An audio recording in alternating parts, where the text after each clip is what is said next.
pleasant day, my dear grade 9 learners of the city of Pugo. Welcome back to another episode of our Subay Saysay, Kiya sa mga tinun-ang Bogohanon. So I am Teacher Sheila, your teacher tutor for English 9.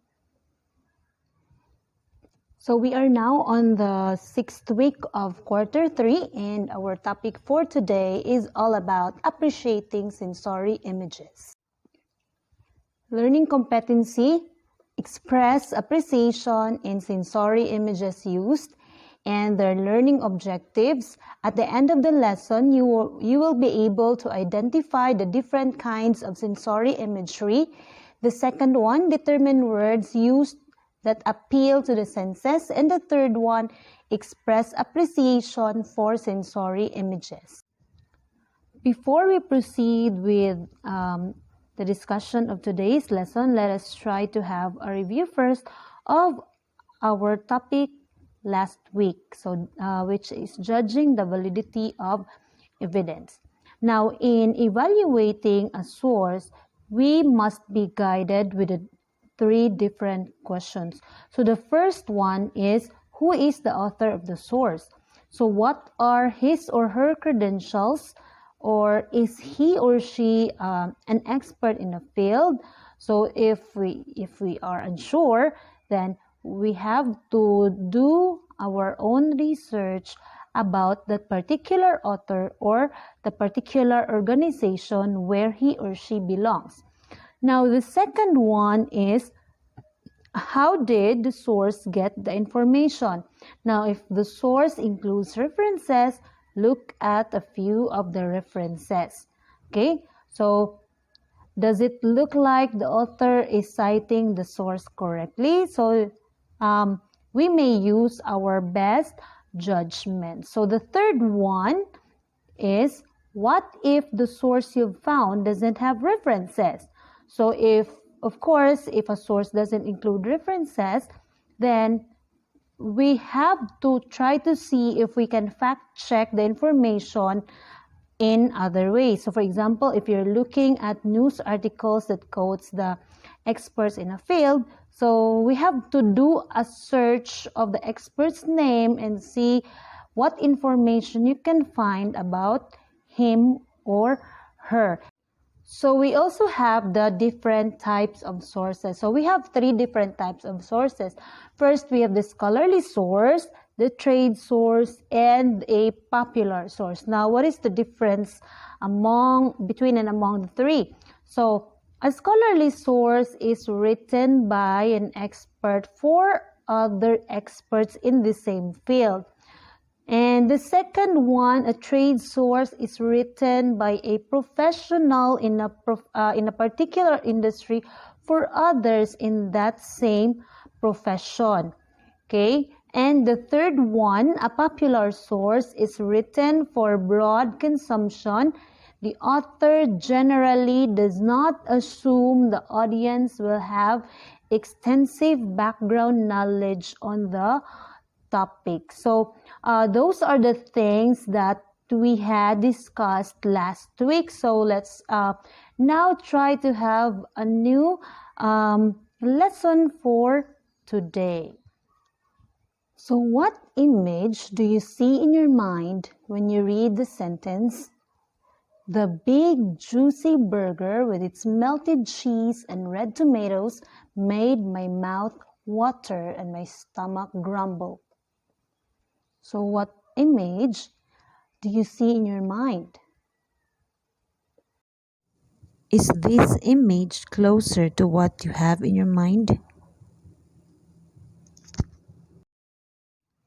What is an imagery? Now, imagery refers to language that stimulates the reader's senses. So by evoking those senses through touch, taste, sound, smell, and sight, the writer imparts a deeper understanding of the human experience, connecting with the reader through a shared sensory experience. So it also refers to the mental pictures that readers experience when reading literature. So it appeals directly to one or more of the five senses, and the author also achieves imagery through the use of words, just like our previous example, wherein with the use of the words in the sentence, you were able to imagine the image of a big juicy burger. What is a sensory imagery? Sensory imagery is a literary device used by a writer to engage the reader's mind on multiple levels. So it explores the human senses. We have the sight, the sound, taste, touch, and smell. So writers use descriptive language to help readers create mental images. The images are called sensory images. So you might be wondering, why do we have to use these sensory images? Or what is the purpose of using sensory images? Now, sensory imagery allows us readers to arrive at our own judgment and conclusions through perceptual clues presented in the text.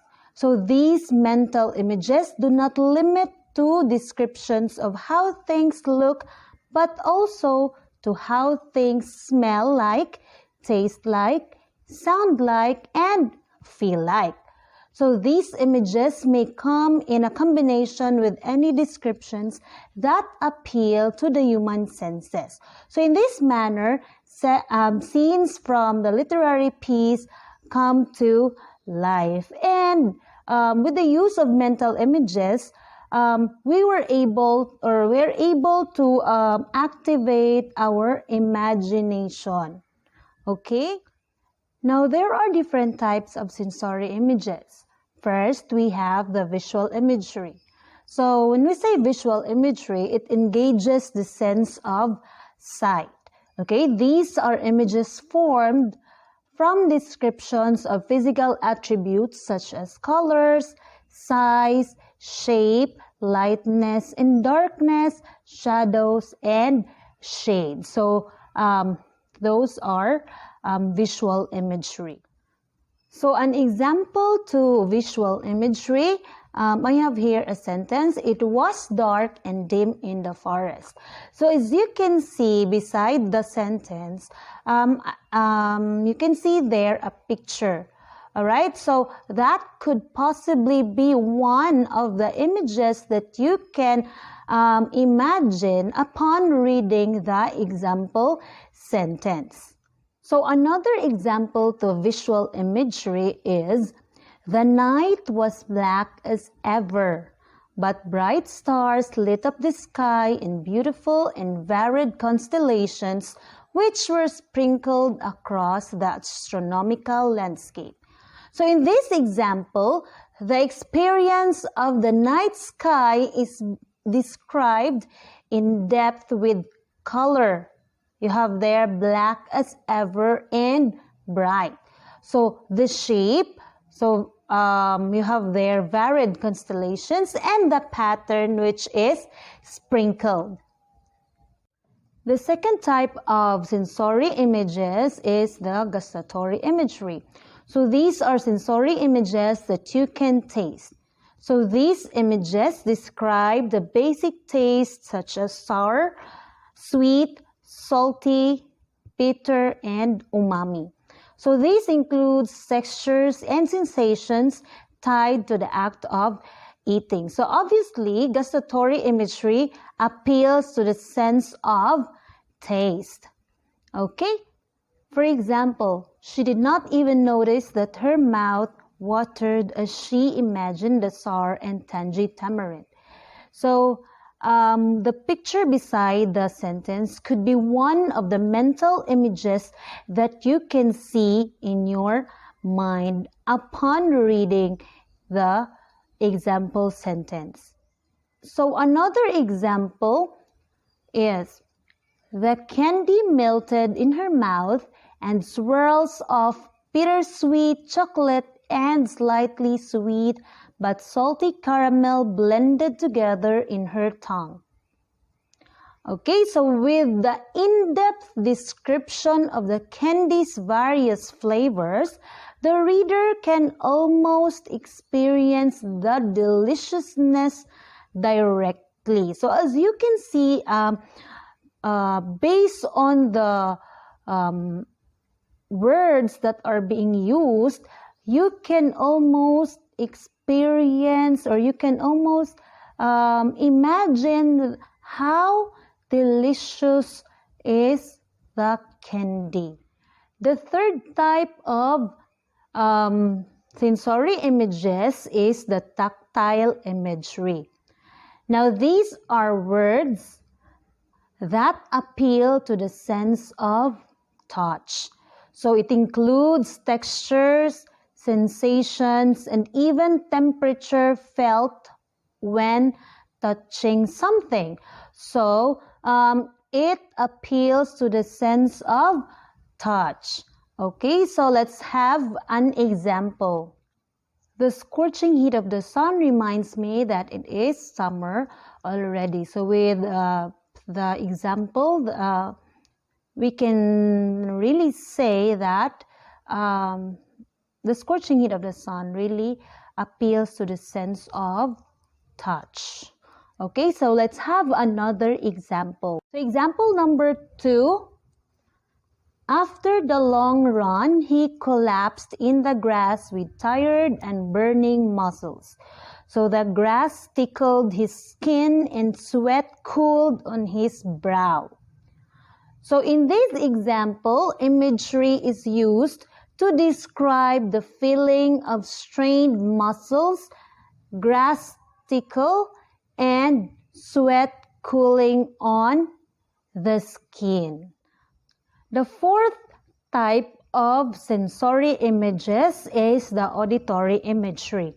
Now, these are words that appeal to the sense of hearing. So, onomatopoeia and alliteration create sounds in writing. So, for example, kring, kring, the loud ringing of the telephone awakens me from deep sleep. Example number 2. Silence was broken by the peal of piano keys as Shannon began practicing her concierto. So here, auditory imagery breaks silence with the beautiful sound of piano keys. Now, the fifth type of sensory images is the olfactory imagery.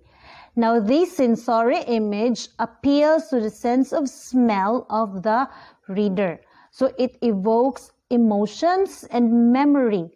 Readers can easily associate a particular smell to something they are familiar with. For example, the sense of latik when my mother cooks rice cake is really nostalgic to me. Alright, so how about example number 2? She smelled the scent of sweet hibiscus wafting through the air. Its tropical smell, a reminder that she was on vacation in a beautiful place.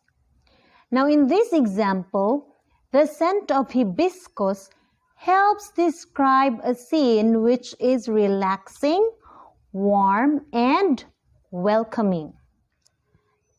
Now this time, let's try to check your understanding of our lesson for this day. So let's have activity number 1. So read the sentences below and encircle the words that appeals to the senses. So question number 1. Or sentence number 1. A particular aroma from coffee calms my senses. Alright, so the correct answer for number 1, the word that appeal to the senses is the word aroma. Sentence number 2. Grace likes her noodles spicy. What do you think is the word that appeals to the senses in sentence number 2?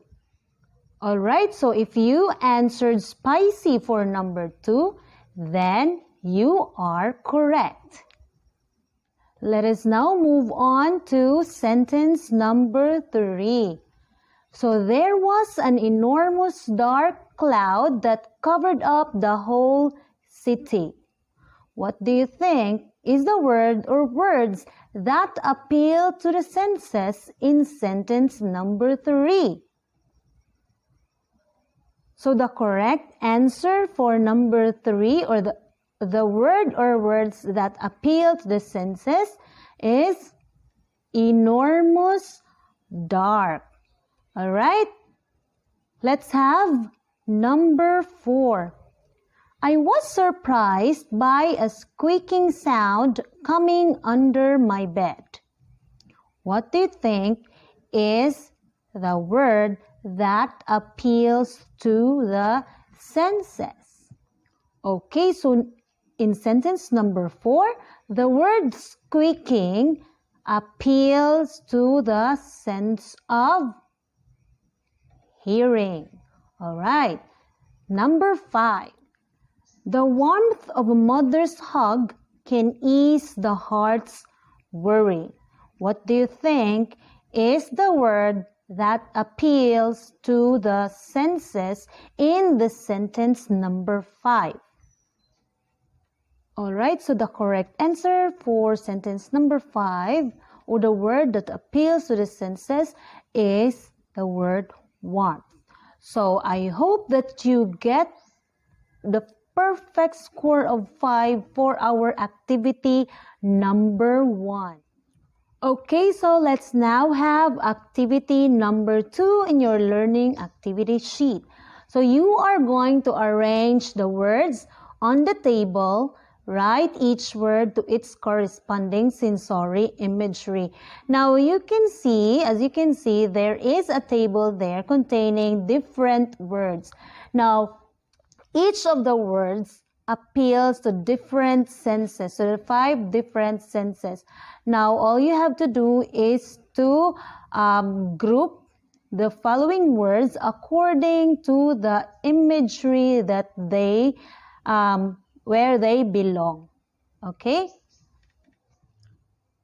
so you are given at least 3 minutes to do the activity. So right after, we will try to answer this activity. Okay, so these are the answers for our activity number 2. So under visual imagery, we have glittery, giant, colorful, and skinny. And under gustatory imagery, we have minty, salty, bittersweet, and bland. Under tactile imagery, we have tickles, fluffy, sharp, and smooth. Under auditory imagery, we have vroom, bang, quiet, and gargling. Under olfactory imagery, we also have rancid, fragrant, earthy, and stinky.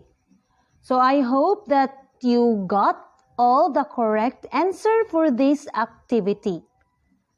Now this time, let us try to answer the guide questions in your learning activity sheet. First, what is the importance of sensory images in literary pieces? Okay, so sensory images helps a reader draw on specific details in the text, a character's thoughts, words or actions, elements of tone, meaning or beauty of text. Creating an interaction between the reader and the text, it allows readers to directly sympathize with characters and narrators as they imagine having the same sense experiences. The second question is, what senses are evoked when reading a text with sensory images?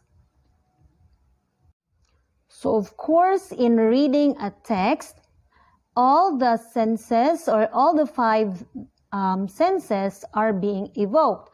The sense of touch, the sense of smell, the sense of taste, the sense of hearing, and of course, the sense of sight. And that ends our discussion for today. Thank you so much for keeping up with me until this time. I am your teacher tutor for English 9, Teacher Sheila, saying thank you so much and see you again next time.